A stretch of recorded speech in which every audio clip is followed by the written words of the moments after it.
All right. Good morning. Thanks for being here, everyone. We're going to get started with our press conference here. So I just want to start by welcoming everyone. I'll be facilitating our press conference today. My name's Jordan Quinn. I use he, him pronouns. I'm a renter in District 2 here in Seattle and a volunteer with Councilmember Kshama Sawant's office. Thanks everyone for coming to this press conference hosted by Councilmember Kshama Sawant's office. It's also hosted by the Coalition of Seattle Indian Americans, Community Alliance for Global Justice, Socialist Alternative, and Washington Fair Trade Coalition. We've also invited Chicago City Council Alderman Byron Sigcho Lopez and Burbank City Council Member Constantine Anthony, who are joining us as well to speak. We're all here today because on Monday, April 26th, just this past Monday, the Seattle City Council passed a resolution from Councilmember Sawant's office by 7-1 vote to join over 400 organizations and unions all around the world, not just in this country, in urging Democratic President Biden to put human lives before billionaires' profits and to immediately waive the intellectual property restrictions on COVID-19 vaccines. This way, all countries can produce generic vaccines and save millions of lives in the process. This is an important victory for our city and for our movement that we want to spread to other cities and states as well. And it'll take many more actions of international solidarity to pressure the Biden administration to allow all countries to produce COVID-19 vaccines. It's important for us to be speaking today and to be continuing this pressure, because Big Pharma executives have sent over 100 lobbyists to DC in the first quarter of 2021 to oppose these vaccine IP waivers. And billionaires like Bill Gates, whose Microsoft profits rely on pro-corporate IP protections, are opposed to generic vaccines because granting IP waivers now could set a precedent that risks their profits later. As one community member said in public comment on Monday, Bill Gates is engaging in, quote, vaccine racketeering. And that's why we're going to be hearing from activists today on the next steps for our movement to end vaccine nationalism, to put people before profit, and demand that Biden grant IP waivers so that all countries have vaccine access, not just the rich ones. So we're going to be hearing from speakers today to talk more about the next steps for this movement in raising this demand on the Biden administration. Each speaker will have about 5 minutes, and then after we wrap up with the speakers, we'll have some time for questions from media here today. And you can include messages in the Q&A function, or you can message me privately in the Zoom chat if possible, if you'd like to ask a question, and I can call on you. So the first speaker that we're going to be hearing from today is Anil Wakde, who is a member of the Coalition of Seattle Indian Americans. Go ahead and take it away there, Anil. Thanks, Jordan, and thanks for Kshama Sawant and Seattle City Council to be innovative again after CA NRC resolution. This is the first City Council to have passed such a resolution. Congratulations. Jai Bhim all. What is happening in India is an apocalypse. People are literally gasping for their breath. They are not getting beds, oxygen, and even cremations are getting delayed due to lack of space in crematoriums. This indeed is an apocalypse. The most fundamental of the rights, right to life, is at stake. The death and infected numbers are extremely high. It is not helping India's cause that India is underreporting deaths by all accounts. While economics is important, it is not more important than the life itself. If at such an hour, WTO and other rich nations do not exempt IP rights, then when? After the humanity dies? This is happening in the world's pharmacy, as India is called. If this is how it is in India, we are not even talking about African countries where things may go awfully wrong during second and subsequent waves. AIDS pandemic played its full course in these poor nations. AIDS drugs are expensive, unaffordable by the poor nations. We need to learn from such past tragedies. When humanity itself is at stake, we must lower the barriers that are erected to protect the margins of the rich pharma companies. Talking about profits of these companies, it is well known that the spend of sales, marketing, advertising exceeds that of research and development. So the argument that these IP rights need to be protected so that these companies spend on R&D is misleading at the best. We are not even talking about innovative accounting. The gross profit margins of these companies is over 50%. Let that sink in. On top of that, the majority of the research work is still happening in the publicly funded institutes and universities where people, professors, students toil to come up with innovative formulations, which are then patented by these pharma companies to make profits. If you watched yesterday's address by President Biden, there is another public-private partnership in the offing for cancer research. What does the public-private partnership mean? Cost will be borne by the public and the profits will be taken by the private pharma companies. Look at India, how it has distributed its vaccines to neighboring poor nations. Look at US, it is yet to donate a single vaccine to any other country. The rich nations have stockpiled the vaccines. They have also prevented important components from being exported. This has slowed down the indigenous vaccine production in India. Such embargo also needs to be lifted. Emulate India on how it tried to help other poorer nations before the tragedy struck home. This is an apocalypse.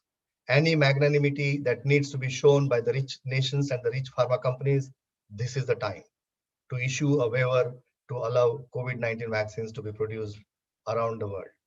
Thank you.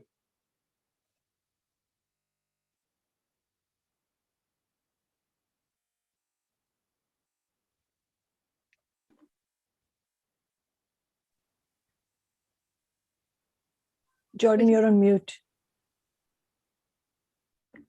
Thank you. Sorry about that. Thank you for your words, Anil. It's really powerful to have community members of the Indian immigrant community here.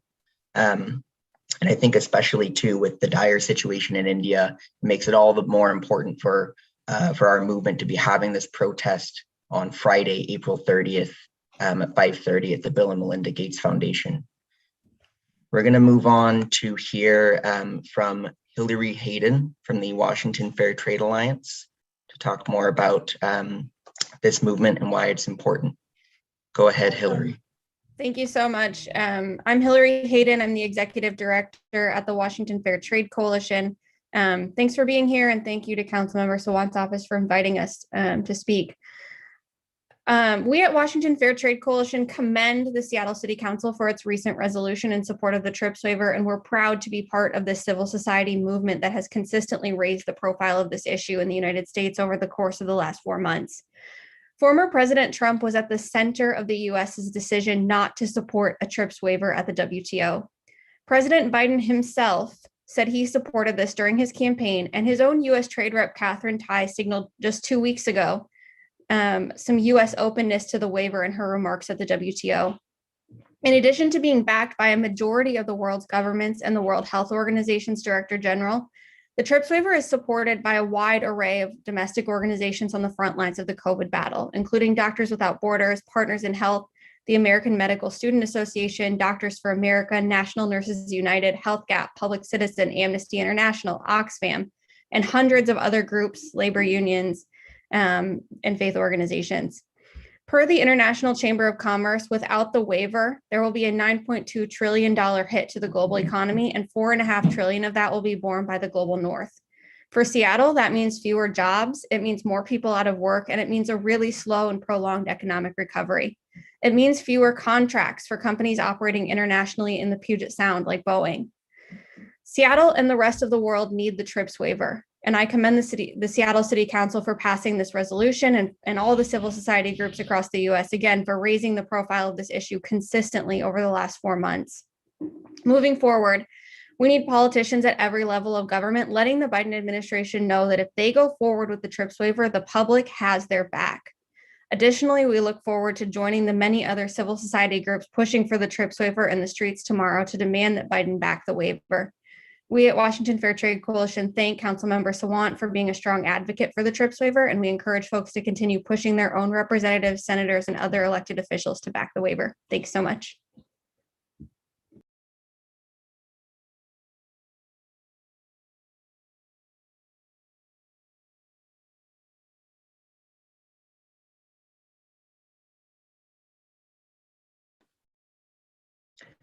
Thank you, Hillary. Yeah, it's really important that we continue building this pressure on the Biden administration. And certainly it would be a really important step forward for the Biden administration to to grant these IP waivers. We're going to hear next from Matt Canfield, who's representing Community Alliance for Global Justice and a member of AgriWatch. Go ahead, Matt. Hi, thanks so much. Well, thank you for inviting us to speak. Community Alliance, I'm Matt Canfield. I'm a member of Community Alliance for Global Justice, which is a Seattle-based grassroots organization that grew out of the Battle for Seattle. For over 20 years, we've worked to oppose the free trade ideology of the World Trade Organization. And in doing so, we've built a movement in Seattle and beyond to demand trade justice and promote food sovereignty. Through our program, AgriWatch, which monitors and mobilizes against the Alliance for a Green Revolution in Africa, or AGRA, we've stood in solidarity with our African partners to challenge the World Trade Organization's governance of agriculture and intellectual property. And today, many of the same forces that have promoted industrial agriculture and demanded intellectual property rights for agricultural biotechnology are doing the same for pharmaceutical corporations in the midst of a global pandemic. Our demand of people over profit, which we've long focused on in the context of agriculture, is now true for our basic health as well. So AgriWatch joined in the civil society coalition to promote this city council resolution, and our colleague in AgriWatch, Marina Skumanich, testified before the Seattle City Council. Today, Seattle joins hundreds of organizations that are calling on the Biden administration to lift the US blockage of the waiver over intellectual property rights in the World Trade Organization. And we congratulate the City Council for its courage in joining this struggle for global justice. Without access to vaccines and the knowledge to produce them, the world now faces the highest rates of infection yet.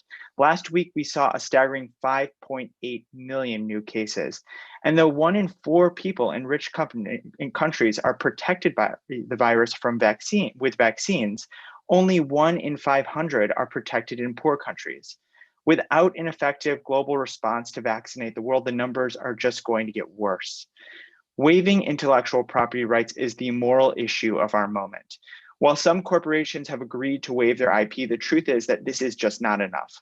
The technologies used to develop vaccines are covered by a thicket of different patents that have stopped companies from around the world from using these technologies to develop life-saving treatments, as well as prevented the necessary transfer of technology to ramp up vaccine production where it's needed most now. Of course, waiving intellectual property rights is not a silver bullet, but it's a necessary step to address the pandemic. Yet today, while we join together to call on the Biden administration to provide a waiver for intellectual property rights for vaccines, we must also recognize that the US government is not alone in standing in the way of this. Another Seattle-based actor is playing a critical role in shaping the COVID-19 response, and that figure is Bill Gates. Through his foundation, Bill Gates has played a powerful role in the global vaccine response. 2 of the main organizations that comprise COVAX, which is the vaccine facility of the World Health Organization, were established by and continue to receive funding and support from the Bill and Melinda Gates Foundation. And from its very start, COVAX has sought to protect intellectual property rights of pharmaceutical corporations. Gates argues that these intellectual property rights are necessary to spur innovation in the pharmaceutical sector. But as we know, most of the funding for these vaccines have come from the government, from the public. Even so, Gates has promoted COVAX as the primary global vaccine response to the pandemic. And in doing so, he sidelined another WHO initiative promoted by Costa Rica, the COVID-19 Technology Access Pool, or CTAP, which sought to share technology and intellectual property.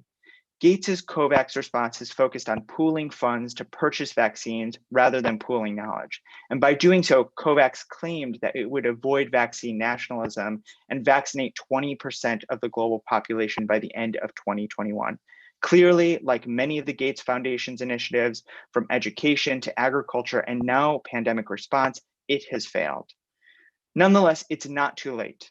So today we call on the Gates Foundation to join the city of Seattle in promoting a TRIPS waiver over intellectual property rights for vaccines, and to use its vast financial resources to end vaccine apartheid and support of the people's vaccine for everyone.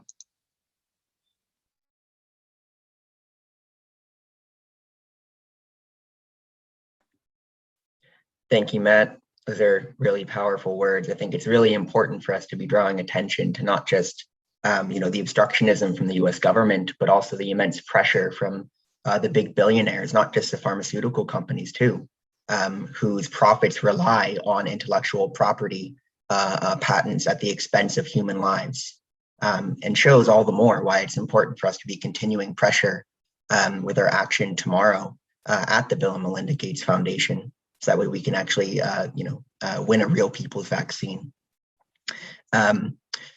It's also important too for us to be spreading this victory across to other cities. It would be incredibly powerful for other municipalities to take up resolutions like Seattle's and make that call on the Biden administration and the big billionaires who are blocking these vaccines to poorer countries.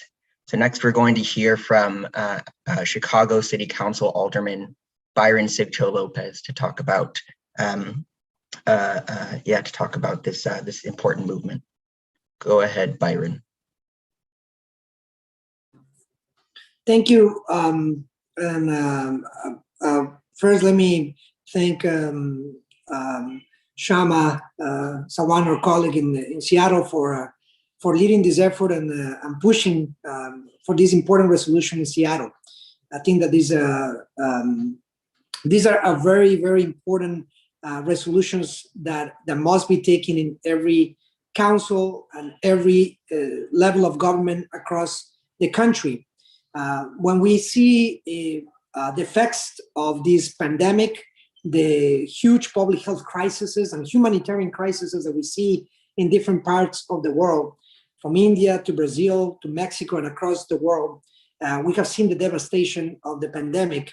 And as we hear the Biden administration to talk about the importance of vaccination for recovery here in the US and recovery across the world, it is important that we are consistent with our message and that we today more than ever provide the moral leadership that we need in a time where we have seen the deaths of so many people across the world.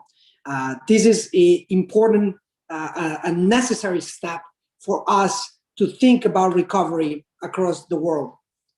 We cannot allow corporations and pharmaceutical companies that continue to dictate our agenda, to continue to dictate what's possible in a time where we should be prioritizing saving lives and putting people over profit.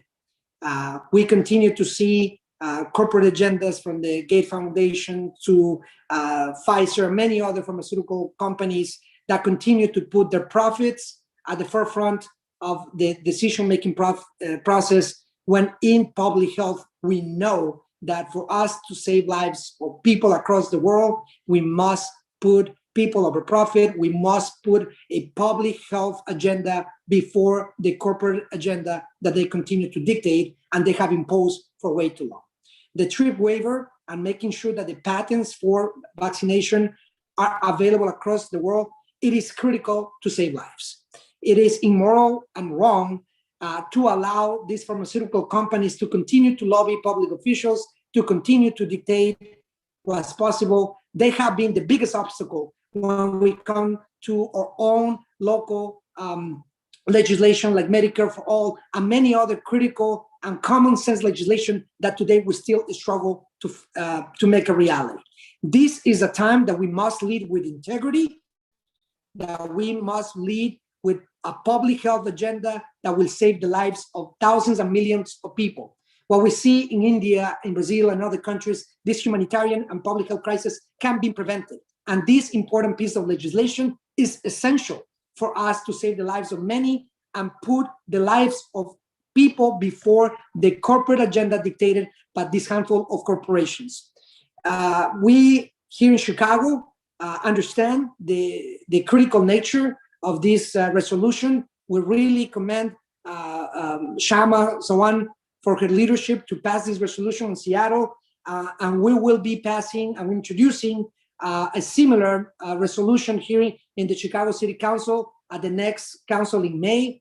We encourage and hope that other municipalities follow suit, and they also encourage other elected officials at the state and federal levels to push for this legislation. This is not the time to bargain with monopolies. This is not the time for negotiation. This is a common sense demand that we must have at every level of government. We here in Chicago support this resolution. We'll be following suit and encouraging other colleagues across the country to push the Biden administration to do the right thing, to lead with integrity, to lead with compassion, and more than anything else, to lead. We always talk about the science.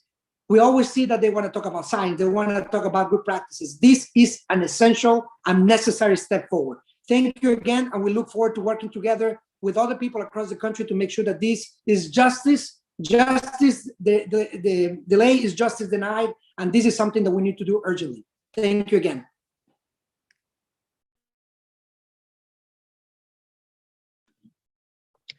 Thank you so much, Alderman Lopez. Yeah, that's really exciting to hear about you bringing forward a similar resolution to the Chicago City Council.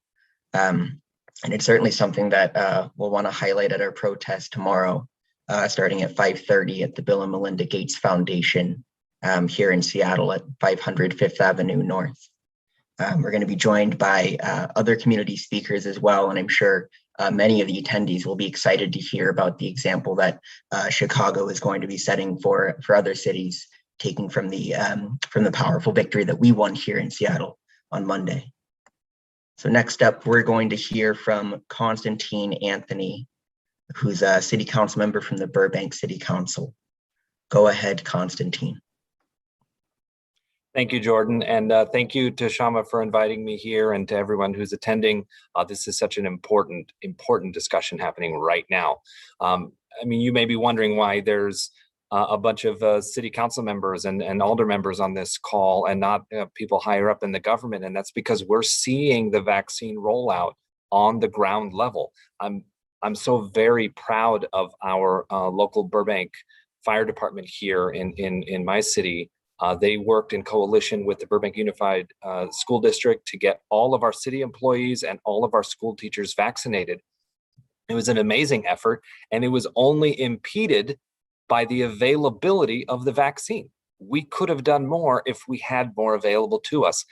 And Burbank is a middle-class city in the richest country on earth. So if we're having trouble getting the vaccine, just imagine what is happening in countries that have 1/1000th the wealth or the power of the United States. I mean, we're talking about rural cities and towns and villages in countries that do not have the influence and power that we have in the West, in the global North, in places where there is where these pharmaceutical companies are housed, where they're taking care of their workers and their employees, and they're keeping profits up. I mean, we're looking at this pandemic going on for over a year now. This is going to turn into another AIDS fight. I mean, if you look at the fight that happened with Truvada, that is still going on with Gilead and their resistance to allowing simple HIV medication to spread through the parts of Africa that are still dealing with AIDS. I mean, this is ridiculous that we still allow companies to do this kind of thing.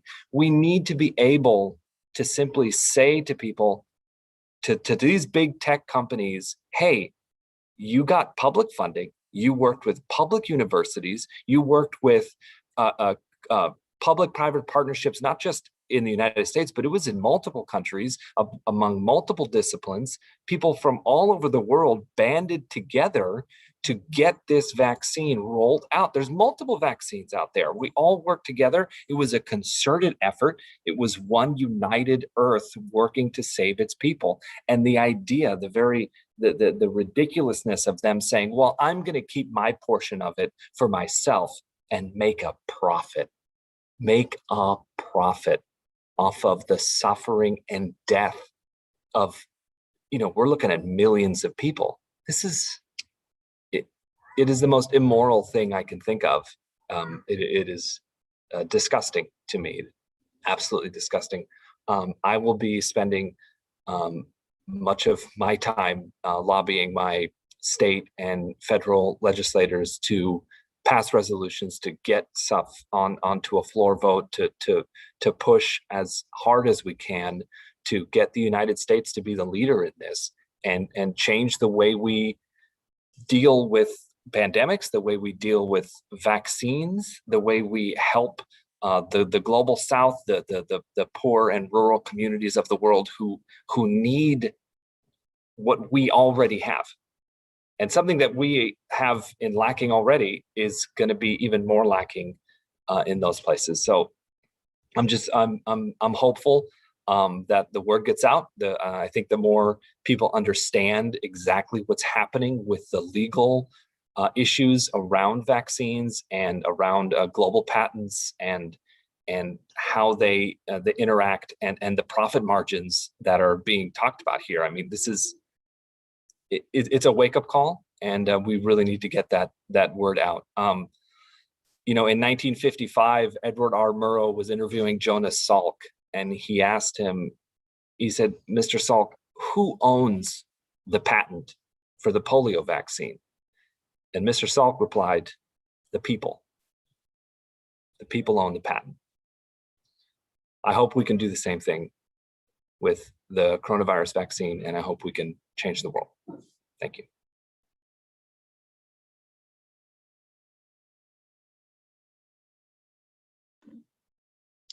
Thank you so much, Councilmember Constantine Anthony. That's yeah, it's really important for us to acknowledge that we need more support, not just from city legislators, but also from state and county legislators as well, to continue adding pressure to the Biden administration. And yeah, being able to win a real people's vaccine that does put human life and health and safety before profit will require a significant movement in building pressure on the Biden administration. So before we move on to Kshama Sawant, I just wanted to note for press here, if you do have any questions that you'd like to ask any of the panelists, please feel free to type your question and private message me, and I can call on you. We can ask questions here in a second, but we're going to move on to our final speaker here, Seattle City Council member Kshama Sawant, to talk more about how we can continue building this movement and adding pressure on the Biden administration to actually grant these IP waivers for the vaccine. Thank you, Jordan. Good morning, everyone. First, want to congratulate our movement again on winning the Seattle City Council resolution this past Monday, urging the Biden administration to put human lives before billionaire profit and to remove the World Trade Organization patent restrictions to allow all billions of people to have access to the life-saving vaccine.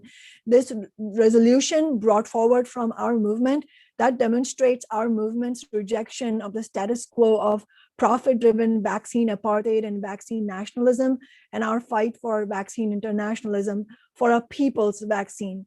As speakers before me have said, it is important that we push for such actions around the nation. It is important that we have set the stage by getting our resolution passed on the Seattle City Council, but it is so important that today we have Alderman Siccho Lopez and Councilmember Anthony from the Burbank, from Chicago and Burbank here, because this is the kind of collaboration and solidarity we need to build by building working people's movements across cities and indeed internationally. And we need to build solidarity with elected representatives who stand with us and are not with politicians who serve the interests of the wealthy. Solidarity with big business and the politicians that stand for their interests never works for ordinary people.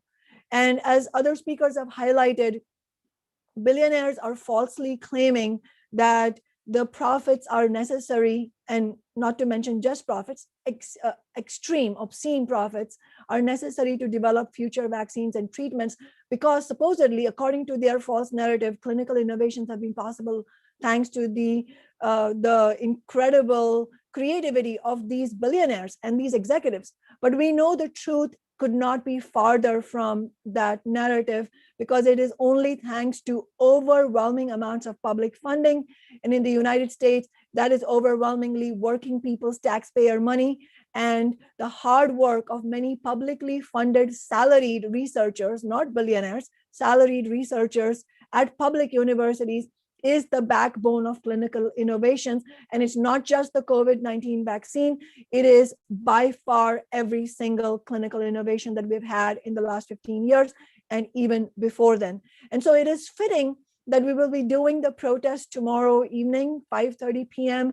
outside the Bill and Melinda Gates Foundation in Seattle, because as Jordan pointed out, Bill Gates is one of the billionaires who is fiercely opposing any kind of generic vaccine to be developed so that millions of lives can be saved. And this is completely shameful and scandalous, but it is not new. The Bill and Melinda Gates Foundation has had scandalous positions on many issues, as Matt Canfield pointed out. They have stood for and donated money to privatization and charterization of American public schools, which, let's be clear, are a blatant attack on educator unions and the labor movement as a whole, and on the children of working and poor families. And the role that the Gates Foundation has played in international so-called philanthropy is also equally scandalous. And in fact, throughout the pandemic and the economic crisis, we have seen the stunning failures of their system of global capitalism as a whole, the billionaire system, where the costs have been thrust on the backs of working people, both in the form of unnecessarily lost lives and unprecedented financial distress, while in this historic era of tragedy, the billionaires have actually become over $1 trillion richer. In countries like India and Brazil, reactionary regimes, hand in glove with the wealthy elite, have arrogantly scorned warnings by public health experts of the dangers of the virus resurgence and the unpredictability of mutant strains, and the need for continued masking and social distancing, have prematurely opened the economy, once again putting the profits of billionaires over human lives. And in India, we have seen the Hindu fundamentalist Modi regime brag with their typical pro-capitalist and nationalist pride about how India had supposedly beaten COVID. And the situation now unfolding in India, with hundreds of millions of people caught in the web of the death of their loved ones and the despair for the living, has put the lie, in Modi's words, in unbelievable form. As Anil Wagde said, this is an apocalypse we are witnessing in India. In the United States, lives that could have been were lost under the Trump administration. And on top of that, the Trump administration fiercely also defended the international patents and the profits of big pharma and the billionaires.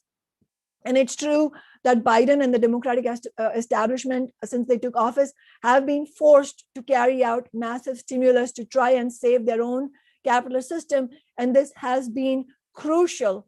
But we can also see that they're doing only what is absolutely necessary. We haven't seen the $15 minimum wage. We haven't seen the Medicare for all necessity that millions of people, both Republicans and Democrats, support. And now we are seeing that even after 100 days in office, the Biden administration has continued the policy of blocking the ability of countries to develop generic vaccines. So that is why it is important that we have grassroots momentum. Every time we have seen, it is not the politicians of the billionaire political parties that lead the way, it is ordinary people that lead the way. And that's when we join together in solidarity and build fighting movements. And that's why this protest is important. And everybody who is watching this, I urge you all to join us tomorrow at 5:30 p.m. outside the Bill and Melinda Gates Foundation building. Let's make sure that we demand that Biden end vaccine nationalism. And to quote our community members, we don't want vaccine racketeering by the billionaire class. We want millions of lives to be saved. Thank you.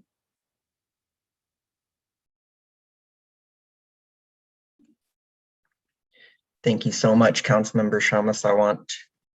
Yeah, it's really important that we continue the next steps for this movement with our protest tomorrow at 5:30 at the Bill and Melinda Gates Foundation here in Seattle. So we have about 10 minutes left here for media questions, related to the resolution and the next steps for our movement. If any members of the press would like to ask any questions, please feel free to indicate in the chat here or this Q&A function. And yeah, we can take some questions.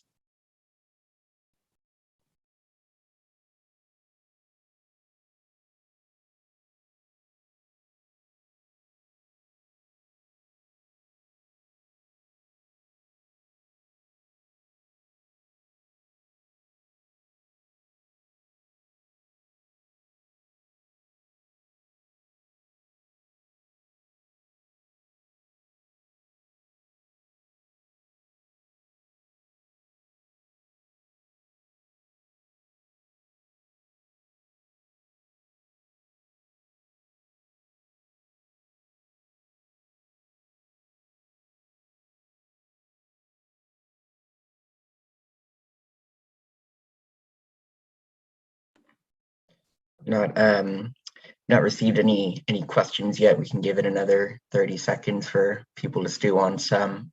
But also to, everyone here is invited to our protest tomorrow, 5:30 at the Bill and Melinda Gates Foundation in Seattle.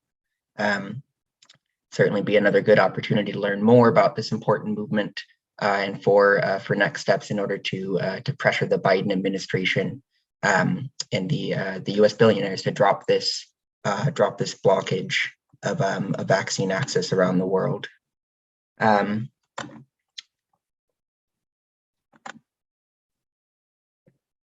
Cool. Well, if there's no questions, then we can end our press conference here. Thank you so much to all of the panelists for speaking. Really happy to have been able to organize this with all of you, and hopefully we'll see everyone tomorrow at our protest. Again, it's going to be 5:30 p.m. At the Bill and Melinda Gates Foundation at 500 Fifth Avenue North here in Seattle. Have a good rest of your day, everyone.